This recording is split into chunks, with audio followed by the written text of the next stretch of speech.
Chicha, chicha, chicha.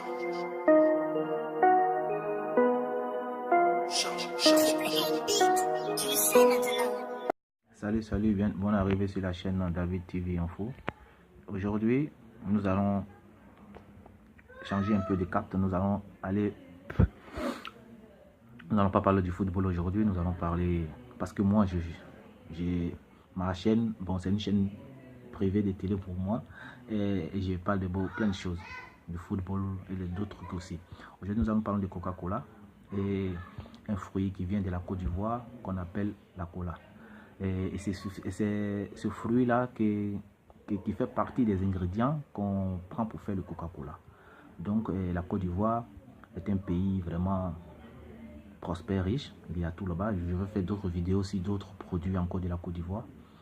Il suffit de liker et de vous abonner à ma page et d'activer la cloche de notification pour recevoir toujours les vidéos que je fais.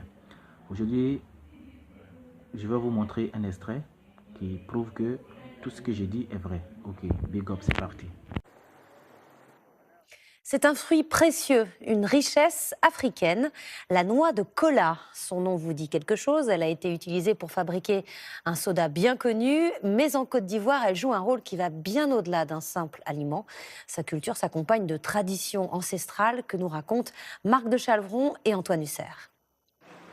Impossible de passer à côté à Anyama, que ce soit sur son marché, où elle se vend en petite quantité certes, mais à longueur de journée, la noix de cola.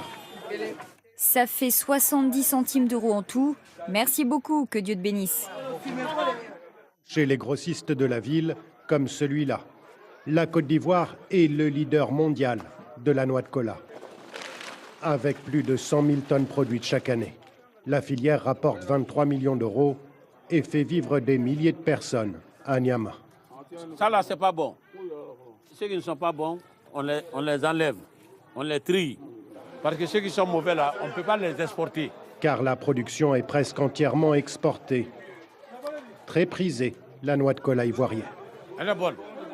Une fois lavée et triée, la noix de cola est emballée à l'aide de ses feuilles humides qui permettent de la garder fraîche et de voyager longtemps. 70% de la production part vers le Nigeria voisin. Et c'est là qu'elle est une première fois transformée et qu'elle est ensuite acheminée vers l'Europe et surtout les États-Unis. Car vous n'aviez peut-être pas fait le rapprochement, mais la noix de cola est en fait mondialement célèbre grâce à la boisson gazeuse à laquelle elle a prêté son nom. Elle figure dans sa recette d'origine, toujours tenue secrète, inventée dans cette pharmacie d'Atlanta à la fin du 19e siècle. Elle se trouve encore aujourd'hui dans la composition de nombreuses boissons équivalentes. Et c'est donc ici, dans la région d'Anyama, que pousse ce trésor ivoirien, en grande quantité dans ces champs de colatiers, dans ces arbres d'une dizaine de mètres de haut. Plus précisément, dans ces cabosses, un peu à l'image du cacao. Voyez-vous, dans la même cabosse, on trouve la cola rouge et la cola blanche. La noix de cola est avant tout recherchée pour sa forte teneur en caféine. Ça, c'est la meilleure cola. À force de marcher. Quand tu marches, tu sens comme si c'est sucré.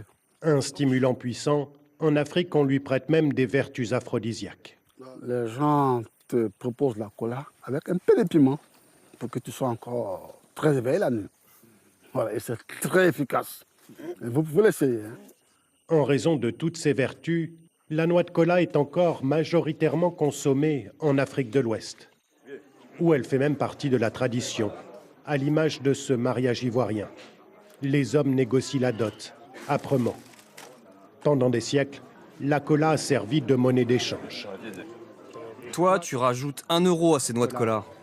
Chaque famille reçoit ensuite le fruit de la négociation, en bonbons et en noix de cola notamment.